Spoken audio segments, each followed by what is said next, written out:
नमस्कार मित्रांनो, लक्ष्मीच्या पावलांनी या मालिकेच्या आजच्या भागात आपण बघूया. अद्विक म्हणतो, मिसेस खरे काय हो, कशासाठी फोन लावलाय, बोलताय का जरा. आता इकडून संगीता लगेच रडायला लागलेली असते. अद्विक राव, एक प्रॉब्लेम झालाय हो. अद्विक म्हणतो, काय झालंय. कला घरी नाहीये, ती कुठेतरी गेलीये. अद्विक म्हणतो, म्हणजे घरी नाहीये याचा अर्थ. संगीता म्हणते, गौरी हार पूजत बसली होती आणि मी माझं काम करत होते. आता गौरी हार पूजून झाला असेल, तुमच्याकडे यायला निघायचं म्हणून दार उघडलं तर काय, कली त्या रूम मध्येच नाहीये. सगळीकडे शोधलं पण ती काय घरात नाहीये. सगळीकडे शोधलं पण ती कुठेच दिसत नाहीये. फोन बी उचलत नाहीये, कुठं गेली काय गेली काही बी कळना. अद्विक इतका वेळ फोनवर बोलतोय म्हणल्यावर घरचे सगळे टेन्शन मध्ये आलेत की एवढं वेळ काय बोलतोय या फोनवर. परत ओरडतो, मिसेस खरे बोला की. संगीता इतकी रडायला लागलेली असते की तिला बोलताच येत नाही. दिनकरने फोन घेतलेला असतो. हॅलो जावई बापू, माफ करा आबासाहेबांना आम्ही सांगू शकलो नाही, पण आमची कला आणि सगळा घडलेला प्रकार अद्विकला सांगितलेला असतो दिनकरने.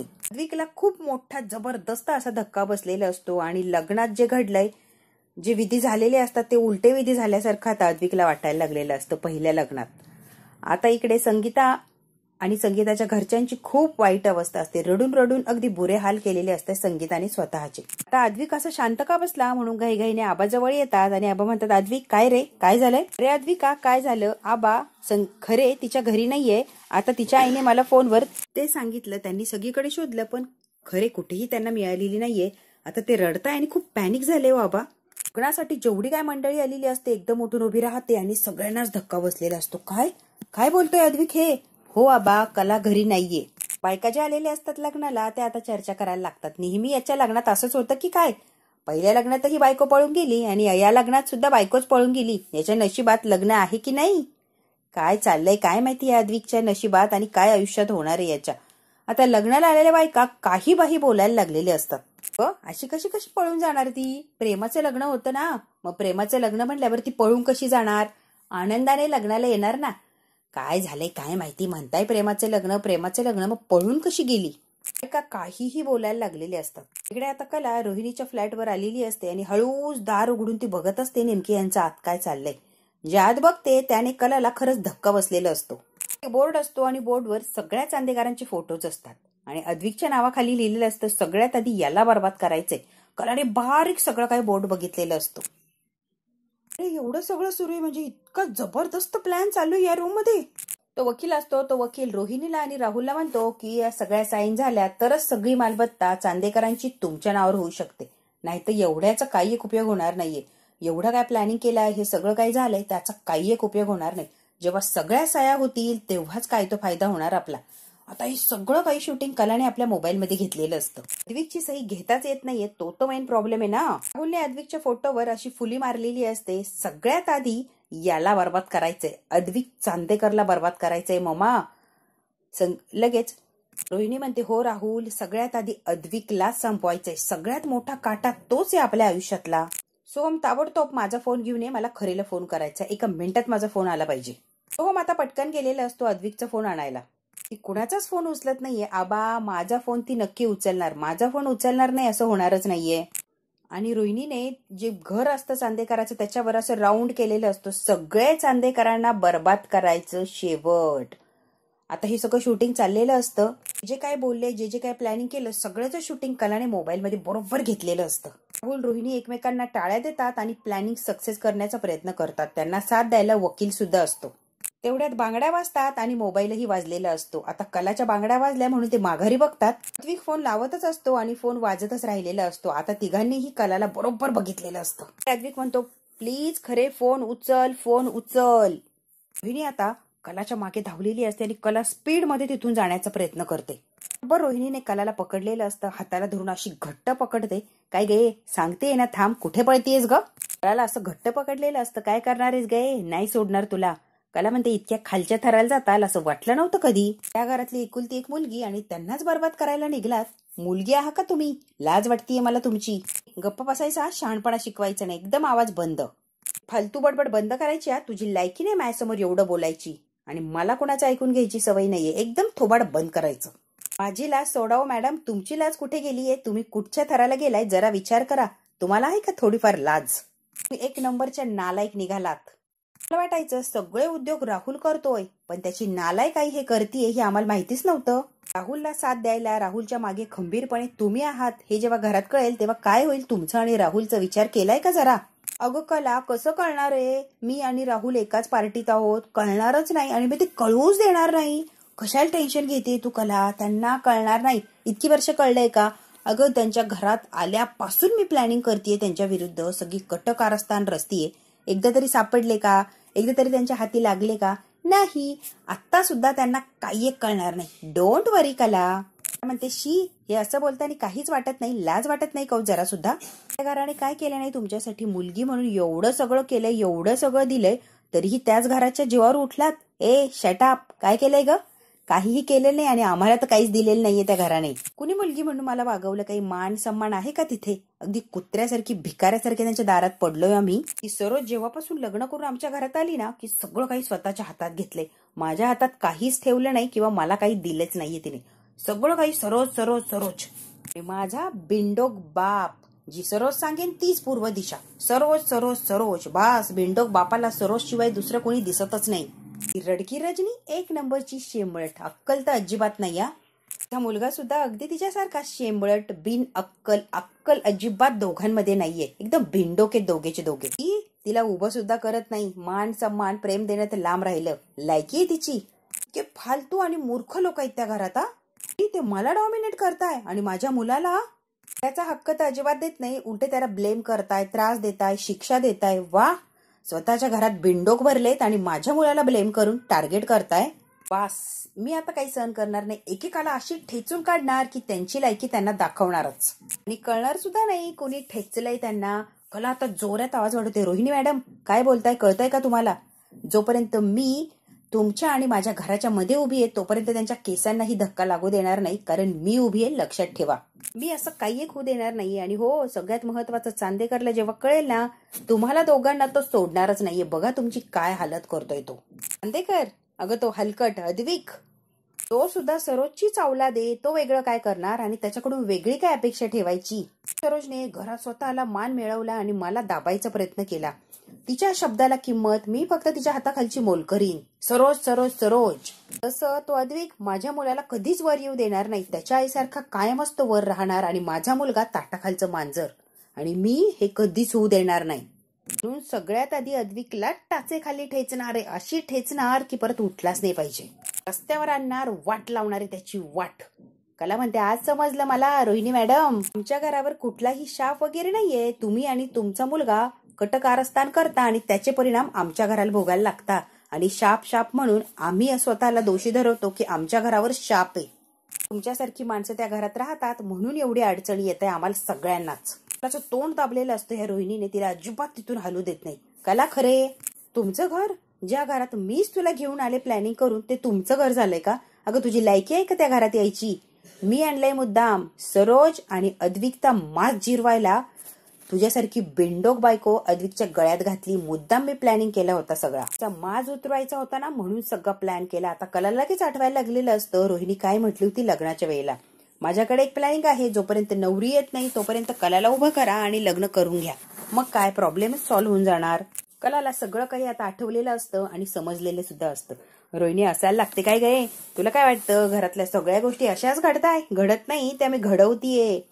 माझ्या पद्धतीनुसार मला हव्यात तशा त्या करण्याचा प्रयत्न करतेय ना, म्हणून तर सगळं काही असं माझ्या प्लॅनिंग नुसार व्यवस्थित होतंय. कला, खरे एवढे मोठे दिग्गज चांदेकर तुम्ही आणि सगळेच्या सगळे एवढे मंद कसे ग? शी, मंदांचा बाजार भरलाय त्या घरात. बिंडोक कुठेलचे. आठव ग कला, तुमच्या बेडरूम मध्ये लागलेली आग, वाढदिवसाच्या झाली तुझा पाठलाग, ऑफिस मध्ये आलेलं ते उंदीर, सगळं सगळं आठव ग. सगळ्यात महत्वाचं, अवॉर्ड घेताना जाताना तुमच्यावर जो हल्ला झालाय ना तो आठव. कलाला सुद्धा सगळ्या काही घटना आठवलेल्या असतात. गोष्टी अशाच घडत नाही कला, खरे त्या गोष्टी घडवायला लागतात त्या पद्धतीने. सरोज बहिणीने तुझं ते दुकान जाळलं ना, त्यासाठी मीच तिला तयार केलं. तिला नव्हतं जाळायचं दुकान, मी तिला तयार केलं बळजबरीने. त्या जागेत तुम्ही दोघेही जळून मरून जायला हवे होतात. का जगलात? जस्ट मिस्टेक झाली, नाही तर दोघांची ही राख राख झाली असती त्या दुकानात. त्या रोहिणीच्या समोरून उभी राहते. एवढं सगळं करून काय मिळवलं तुम्ही? काही नाही. आम्ही आजही एकत्र आहोत आणि इथून पुढे सुद्धा एकत्र राहणार. आज लग्न करून तर कायमचे एकत्र येणार. तुम्ही काय मिळवलंय जरा विचार करा मॅडम. तुम्ही आमच्या घराचं काहीही वाकडं करू शकत नाही, कितीही प्रयत्न करा. तुमचं घर गंमत सांगू का कला, ते घर आता माझंच होणार, तुमचं कसलं राहणार? चांदेकर मेन्शन माझं होणार, माझं. थोडे थोडे वेळात विसरायची सवय का ग? आत्ता राहुलच्या फ्लॅटवर ऐकलं काय? केक करून सगळ्यांच्या सह्या घेते ती मूर्ख सरोज. स्वतःला तोफ समजते, तोफ. कोणत्या कागदावर कधी सह्या केल्या स्वतःला सुद्धा आठवत नसेल तिला. तो बावळट बाप शाप शाप शाप नेहमी कोकलत असतो ना, असंच कोकलत कोकलत त्याने सुद्धा सह्या केल्यात. फक्त तुझा नवरा बाकी आहे, त्याची सही झाली की मग सगळं काही झालं. मग काय, चांदेकर मेन्शन माझ्या मालकीचं. कला म्हणते, रोहिणी मॅडम बास, काय लावलंय हो तुम्ही? मी स्वतः जाऊन सांगणार तुमचा आणि राहुलचा खरा चेहरा, मग बघा तुमची काय हालत होतीये. आता चाललेली असते, लगेच रोहिणी तिला पकडते. कला खरे तू जाऊच शकणार नाही, मी तुला जाऊच देणार नाही. काय वाटलं मी सहजासहजी जाऊ देईल? मूर्ख आहे का मी? आणि तू स्वतःला समजतेस कोण गये? मी तुला इथून जाऊच देणार नाही. आमच्या घरात नव्हती ना, सगळे डोळे मिटून होते, एकदम छान असं चाललं होतं, कोणाचं काही एक लक्ष नव्हतं. आली आणि सगळेच अलर्ट व्हायला लागले. तुमच्या आयुष्यातला अध्याय माझ्यामुळे सुरू झाला ना, पूर्णविराम सुद्धा मीच देणार. कला खरे. कलाने आता रोहिणीला मागं ढकललेलं असतं आणि जोरात तिचा हात पिरगळलेला असतो. कितीही प्रयत्न करा रोहिणी मॅडम, मी असं काहीही होऊ देणार नाही. अहो मी चांदेकरांची सून आहे हे विसरू नका. आता रोहिणीला लोटून देते आणि जोरात तिथून पळ काढलेला असतो. राहुलही येतो पळत. काय झालं मामा? राहुल आता गाडी काढतो आणि कलाचा पाठलाग करत असतो. कला अगदी स्पीड मध्ये तिथून निघालेली असते, दिसतच नाही अशी ती गायब झालेली असते. राहुल म्हणतो कुठे गेली असेल, दरवेळेला काय करते आणि काय नाही तिचं तिला माहिती. ती वाट कशी लावायची ना याच्याच मागे असते. ओव्हर स्मार्ट कुठलची. या वेळेला मी तिला काय सोडत नसतो, आता तिचा पत्ताच कट करून टाकतो. परत प्रत्येक गोष्टीत ना खुपसायचं, परत लग्न करायचं. बघतोच की कशी लग्न करतीये. लग्न तुझं होऊच देणार नाही मी. राहुल आता गाडी चालवता चालवता सगळं काही बोलत असतो. काहीही झालं तरी तुझं लग्न होणार नाही आणि तुला तर मी संपवणार म्हणजे संपवणारच. मला तेवढ्या स्पीड मध्ये पळत असते आणि अद्विकला सारखा फोन लावत असते. गीता सुद्धा आलेली असते आणि खूप रडत असते. काजू गेलीये तिला शोधायला, आता काय माहिती. म्हणली कळालं की तुम्हाला सांगते मी, पण आता काय माहिती. सरोज आणि रजनी तिला आधार देत असतात. बिचारी संगीता आता रडत असते. नको नको ते विचार संगीताच्या डोक्यात यायला लागलेले असतात. अद्विक मात्र सारखा फोन लावून कॉन्टॅक्ट करण्याचा प्रयत्न करत असतो. कला अद्विकला फोन लावत असते आणि अद्विक कलाला फोन, त्यामुळे दोघांचाही फोन लागत नसतो. अद्विक खूप हळवा झालेला असतो, अगदी रडायला लागलेला असतो. खूप काळजी वाटायला लागली. कुठेस तू? कला आता एक रिक्षा पकडते आणि रिक्षातून चाललेली असते. मी सांगते तिकडे घेऊन जा पटकन. अजूनही ते आता अद्विकला फोनच लावत असते. राहुलने आता बघितलेलं असतं की कला एका रिक्षात बसून चाललीये. कला खरे सापडली माझ्या टप्प्यात, आता तुला कोण वाचवतं मी बघतोच. काम तमाम झालं की सगळी प्रॉपर्टी आमचीच. चांदेकर मेन्शनला आता काय कोणी वाचवू शकत नाही. मुळात कला तुलाच कोणी वाचवणार नाही, तर तू काय मेन्शन वाचवायला लागलीयस. काजल आता शोधत असते. तिची मित्रमंडळी सुद्धा कामाला लावलेली असतात. दिनकर आता फोन लावतो. काजू भेटली का ग तायडी?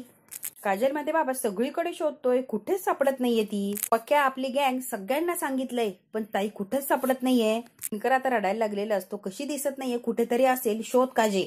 काजल म्हणते अख्खं कोल्हापूर पिंजून काढू, पण तायडीला घेऊन येऊ म्हणजे येऊ, आपला शब्द आहे. काय माहितीये, स्वतः आली तर काय सापडणार ती. अजिबात तुम्ही काळजी करू नका बरं बाबा, येणार म्हणजे येणार तायडी. अद्विक म्हणतो मी नॉनस्टॉप तिला फोन करतोय, ती काय फोन उचलत नाहीये आबा.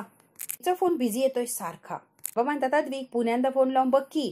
अरे मला खूप काळजी वाटायला लागली तुझी, प्लीज फोन उचल. आयुष्यभर त्रास दे पण आत्ता तू ये प्लीज, खरे प्लीज आत्ता ये. अद्विकला असं झालेलं असतं, कुठून हिला शोधून आणू, मायपुढे उभी करू. कला कुठे काय काहीही पत्ता नसतो. लोकांना टेन्शन आलेलं असतं. अद्विक म्हणतो निदान माझा फोन तरी उचल तू कुठे आहे एवढं तर मला कळू दे. आता काजल बिचारी तिच्या परीने खूप शोधण्याचा प्रयत्न करत असते कलाला. येणाऱ्या जाणाऱ्या प्रत्येक माणसाला काजल विचारत असते की याला बघितलंय का, हिला बघितलंय का. काजल काय म्हणाली, भेटली का खरे? दिनकर म्हणतो नाही हो जावई बापू, ती पण शोधतीच आहे. अद्विक म्हणतो संगीताला तुम्हाला जाण्याआधी काही बोलली होती का ती, काही बोलणं झालं होतं का, विषय काही कळेल का तुम्हाला. सरोज म्हणते अद्विक आपण पोलिसांकडे जाऊया, मला वाटतं तोच बेस्ट ऑप्शन राहणार. नको आई, आधी काजलशी बोलतो मग बघूया आपण. आता काजल फोन उचलते. नाही ना दाजी, काही समजतच नाहीये, सगळीकडे शोधतोय आपण पण ती काही कुठे सापडत नाहीये. म्हणते काळजी करू नका, मी शोधतोय, तुम्ही अजिबात काळजी करू नका. ती आता जोर जोरात रडायला लागलेली असते. शांत व्हा बरं. सरोज आता संगीताची समजूत काढत असते, तिला आधार देत असते. काही होणार नाहीये, आपली कला परत येणार आहे, अगदी बिंदास्त राहती, येणार म्हणजे येणारच. संगीता ताई, सरोज म्हणालेली असते. संगीता आता सरोजच्या गळ्यात पडते आणि खूप रडायला लागलेली असते. सुद्धा तेवढ्याच प्रेमाने संगीताला आधार देते आणि जवळ घेतलेलं असतं. अद्विक आता या दोघींचं बॉन्डिंग बघत असतो. संगीता खूप रडायला लागलेली असते आणि म्हणते इतकी बेजबाबदार नाही हो माझी कला. ज्या क्षणाची इतकी आतुरतेने वाट बघतीये तो क्षण जवळ आला आणि ती अशी कशी निघून जाणार. नक्कीच काहीतरी गंभीर घडलंय किंवा कुठल्या संकटात सापडलीये. म्हणूनच माझी कला इथे नाहीये आणि कुठल्या तरी संकटातून वाचण्याचा प्रयत्न करते ती. तिचा पत्ता लागत नाहीये, फोन लागत नाहीये, म्हणून तर जीव घाबरा होतोय. माझा आबांना लगेच आठवलेलं असतं, त्या गुरुजींनी शाप दिलेला असतो. भालचंद्रा, नक्कीच काहीतरी जे घडलंय त्यावरून तर कळतंय. चांदेकर घरातल्या प्रत्येकाच्या संसारावर गदा येणार म्हणजे येणार, कोणाचाही संसार पूर्ण होणार नाही. आबाला आता हा शाप लगेच आठवलेला असतो आणि आबा अजूनच घाबरलेले असतात. आबाला आता त्रास व्हायला लागलेला असतो. समजा त्या शापामुळे तर होत नसेल ना. आता अद्विक आणि दिनकर, सोहम पटकन आबाला सावरतात आणि खाली बसायला लावतात. आबा म्हणतात, नवीन संसार सुरू करणार म्हणून सगळं काही उलट पडलं की काय? आता परत संसार मोडणार का? त्यांचा संसार पूर्ण होणार नाही. आबा आता विचार करायला लागलेले असतात. आबा खूप घाबरलेले असतात. सरोज म्हणते, आबा उलटा विचार करायचा नाही आणि चुकीचा तर अजिबात नाही. सगळं काही व्यवस्थित होणार, आपल्याला हवंय अगदी तसंच. तुम्ही मात्र कुठचाही विचार करू नका बरं आबा. आबा आता खूप पॅनिक झालेले असतात, घाबरे झालेले असतात. शापामुळेच होतोय, कुणी किती बी नाही म्हणा, शापाचेच परिणाम येते आणि सगळ्या चांदेकरांना भोगायला लागणार फक्त माझ्यामुळे. अद्विक म्हणतो, बस कुणीही आता निगेटिव्ह विचार करायचा नाही. मी जातोय खरेला घ्यायला, तिला घेतल्याशिवाय मी काय माघारी येत नसतो. म्हणतात, अद्विक जाऊ नको, तू आता जाऊ नको. अशा परिस्थितीत नवरदेवानं बाहेर पडायचं नसतं. तू जाऊ नको. पुढं झाल्यानंतर तुझ्या बाबतीत जर काही झालं तर ते मी सहनच करू शकत नाही. अद्विक, तू काय बाहेर जायचं नाही आणि मी तुला बाहेर जाऊन देत नसतो. पाहिजे तर आपण सोहमला पाठवू कलाला शोधायला. सोहम जाईल की? बाबा मी घरी थांबू शकत नाही. खरेला सुरक्षित आपल्या घरी घेऊन येणं ही माझी जबाबदारी आणि ती मला पार पाडायची. काहीही झालं तरी मी घरी थांबू शकणार नाही आबा, आणि तुम्ही सुद्धा घरी थांब असा आग्रह करू नका. जाऊ द्या आबा, तिला शोधून आणू द्या प्लीज. एकमेकांना साथ देणार आहोत, एकमेकांना आयुष्यभर जपणार आहोत, त्याचं वचन देणार आहोत, लग्न करणार आहोत. त्यासाठी तिला शोधून आणणं गरजेचं आहे आणि मी तिला शोधून आणणार आणि सगळी वचनं देणार आहे तिला. एक अजिबात ऐकत नाही. वाऱ्याच्या वेगाने तिला आणण्यासाठी आता निघून गेलेला असतो. तिकडे आता अद्विक सुद्धा कलाला शोधण्यासाठी भरधाव वेगाने निघालेला असतो आणि तिकडे राहुल तिला मारण्यासाठी भरधाव वेगाने तिचा पाठलाग करत असतो. आता बघूया बिचारी कलाची काय अवस्था होतीये. आता चांदेकरला सारखा फोन लावत असते आणि चांदेकर कलाला सारखा फोन, एकमेकांना दोघेही फोन लावत असतात. खूप टेन्शन येते, तिचा फोन का लागत नाहीये. आता मागे बघत असते, तिला माहितीये राहुल माझा पाठलाग करतोय म्हणून ती सारखा अद्विकला फोन लावण्याचा प्रयत्न करतच असते. त्याला किती जोरात जाणार, राहुल त्याच्या मागूनही अगदी स्पीड मध्ये आलेला असतो. काहीही झालं तरी हिला उडवायचं आणि जागेवर काम संपवून टाकायचं. राहुलने ठरवलेलंच असतं. ते हवं तर जास्ती पैसे घ्या, पण स्पीड वाढवा, लवकरात लवकर मला एका जागेवर पोहोचायचंय. त्याच्या रिक्षाच्या अगदी मागे आता राहुल असतो आणि जवळजवळ पाठलाग करत तो आलेलाच असतो. तरीही एकमेकांशी कॉन्टॅक्ट झालेलं नसतं किंवा फोन लागलेला नसतो. जे लागतोय, कुणाशी बोलतोय त्याचा फोन ठेव, माझ्याशी कॉन्टॅक्ट कर अद्विक प्लीज, फोन उचल. इतकी तगमग, इतकी तळतळ करत असते ही कला, पण अद्विकही तिला फोन करतो आणि तीही अद्विकला. त्यामुळे दोघांचाही फोन बिझी लागत असतो. कुणाचाही कुणाला कॉन्टॅक्टच होत नसतं. राहुल मात्र एकदम मागे आलेला असतो कलाच्या. रोहिणीने सांगितलेलं असतं की हिचा पत्ता कट करायचा तेव्हाच घरी यायचं आणि राहुललाही तेच अपेक्षित असतं. कायमची कलाला संपवले की कटकट जाणार. सारखी मायावर लक्ष ठेवून असते ना, हिचा पत्ताच कट करतो. राहुलने आता बरोबर कलाच्या रिक्षाच्या समोर गाडी थांबवलेली असते आणि कलाला राहुलने पकडलेलं असतं. कला आता राहुलला बघते की तो गाडी बरोबर माझ्यासमोर थांबलाय. आता मात्र कलाला धक्का बसतो. रिक्षावाला पटकन रिक्षा काय वळवू शकत नाही, कारण एकदम जवळ त्याने गाडी लावलेली असते. आता मात्र कला पुरती अडकलेली असते या राहुलच्या जाळ्यात. जी रिक्षा तो हलूच देत नाही. तो जिकडे जाईल तिकडे तर त्याची गाडी वळवत असतो आणि रिक्षाला जागेवर त्याने थांबवलेलं असतं. बरोबर त्याने कलाला अडवलेलं असतं आणि रिक्षावाला किती प्रयत्न करतो इकडून वळायचा, तो त्याला वळूच देत नसतो. राहुल म्हणतो, बरोबर सापळा बसलाय, मला तर हेच हवं होतं. रस्त्याने एकटीने पळायचं आणि मग काय हिचा पत्ता कसा कट करतो राहुलला विचारा. कला आता रस्त्याने भरधाव वेगाने पळत सुटलेली असते आणि तितक्याच भरधाव वेगाने राहुल तिचा पाठलाग करत असतो. काहीही झालं तरी राहुल आज तिला चिरडवणार गाडी खाली, यात काही शंकाच नाही. तिला शोधायला अगदी इकडे तिकडे शोधत असतो, सारखा फोन लावत असतो. फोनही लागत नसतो आणि कलाही त्याला सापडत नसते आणि बिचारी कला सुद्धा स्वतःचा जीव वाचवत राहुलच्या तावडीतून पळण्याचा प्रयत्न करत असते. पण राहुलने अशी काय तिला अडकवलेली असते की तिला रिक्षातून उतरायला लागतं. रिक्षावाला खूप रिक्षा इकडे तिकडे हलवण्याचा प्रयत्न करतो, पण रिक्षाला तो जागची हलूच देत नाही आणि कलाला नाविलाज म्हणून रिक्षाच्या खाली उतरायला लागतं. कला आता रिक्षाच्या खाली उतरलेली असते आणि भरधाव वेगाने जिकडे रस्ता मिळेल तिकडे ती पळत सुटलेली असते. कला कितीही पळाली तरी राहुलच्या गाडीच्या पुढे जाऊ शकत नाही आणि राहुल म्हणलेला असतो की मला हेच हवंय, आता कशी अडकली माझ्या जाळ्यात. कला पळत असते आणि राहुल आता भरधाव वेगाने कलाच्या मागं नक्कीच येणार. आता कला पळतीये आणि राहुल तिचा पाठलाग करतोय. हा भाग इथेच संपला. आता पुढे काय होणार हे बघायचं थोडक्यात. उद्याच्या भागात काय होणार आहे थोडक्यात दाखवूया. जबरदस्त असा ऍक्सिडेंट झालेला असतो त्या ठिकाणी जिथे कला, राहुल असतात आणि रिक्षावाला. मोठ्या प्रमाणात लोक जमलेली असतात आणि भयानक असं ज्याला लागलंय, ज्याचा ऍक्सिडेंट झालाय त्याला भयानक अशी इजा झालेली असते. इतकी लोकांची गर्दी झालेली असते आणि सगळे आता शोधाशोध करत असतात. नेमकी कोण आहे, काय, काही तपास लागतो का किंवा घरच्या लोकांना काही कॉन्टॅक्ट होतो का. तेवढ्यात एक मुलगी भरधाव वेगाने इकडे तिकडे बघत पळते आणि त्या गर्दीत कुणाचा ऍक्सिडेंट झाला हे शोधण्याचा प्रयत्न करते. जेव्हा काय ती आता तिने कलाचा हात पकडलेला असतो आणि खूप रडायला लागलेली असते. मी तुला काही एक होऊ देणार नाहीये. आणि सगळ्या लोक जेवढे जमलेले असतात तेवढ्यांना ओरडते, बघत बसण्यापेक्षा, व्हिडिओ शूटिंग करण्यापेक्षा मदत करा, लवकरात लवकर हॉस्पिटलमध्ये नेण्याचा प्रयत्न करा. ती मुलगी आता खूप प्रयत्न करते आणि लोकांना मदत करा असं म्हणत असते. जी मुलगी आता कलाला वाचवण्यासाठी एवढे प्रयत्न करत असते तिच्याही छाती चमक येत असते आणि तिलाही त्रास होत असतो. डोंट वरी, तुम्हाला काही एक होणार नाहीये. कलाला उडवून दिलेलं असतं आणि कलाला खूप असं लागलेलं असतं. आता ती मुलगी जी होती ती म्हणत होती, डोंट वरी, तुम्हाला काही एक होणार नाहीये, मी वाचवणार आहे तुम्हाला. आणि कलाला असं म्हणता म्हणता तीच पडलेली असते. आता लोकांनी जेव्हा अँब्युलन्स आलेली आहे तेव्हा कलालाही त्या अँब्युलन्समध्ये टाकलेलं असतं आणि त्या मुलीला सुद्धा. ती बिचारी जीवाची पर्वा न करता कलाला वाचवायला लागलेली असते आणि अचानक असं तिला काय झालं की ती सुद्धा धाडकन चक्कर येऊन खाली पडलेली असते. आता कलाच्या डोक्याला खूप असा मार लागलेला असतो, तोंडाला मास्क वगैरे, खूप सिरियस अशी अवस्था असते आपल्या कलाची. वाईट असा झालेलं असतं आपल्या कलाच्या बाबतीत. आता कला थोडी थोडी शुद्धीत यायला लागलेली असते आणि डॉक्टरांना विचारते, डॉक्टर मला इथे कोणी आणलंय. तेव्हा डॉक्टर म्हणतात, सुकन्या. स्वतःला हृदयाचा त्रास आहे पण तिने स्वतःच्या जीवाची पर्वा नाही केली आणि तुला तिथे आणलंय स्वतःच्या जीवाची काळजी न करता आणि तिच्यामुळेच आज तू जिवंत आहेस. सुकन्या खूप गोड मुलगी आहे, तिने स्वतःच्या जीवावर खेळून तुला इथे आणलंय. आता कलाला कळालेलं असतं की मला इथे सुकन्याने आणलंय स्वतःच्या जीवाची पर्वा न करता. आता बघूया कलाला जेव्हा ती सुकन्या समोर येईल तेव्हा काय आठवतं किंवा सुकन्या नेमकी कशी आहे काय हे कलाला कळेल. सुकन्या कलाची मदत करणार की अजून अडचणीत टाकणार. राहुल सुकन्या एकाच पारड्यातले असतील का की खरंच सुकन्या चांगली असेल आणि कलाची मदत करणार. अद्विकला कळणार का कलाचा एवढा मोठा ऍक्सिडेंट झालाय म्हणून. आता मित्रांनो खूप सारे प्रश्न पडलेत. या सगळ्या प्रश्नांची उत्तर हवी असेल तर आपल्याला बघायला लागणार उद्याचा भाग. हा भाग इथेच संपला.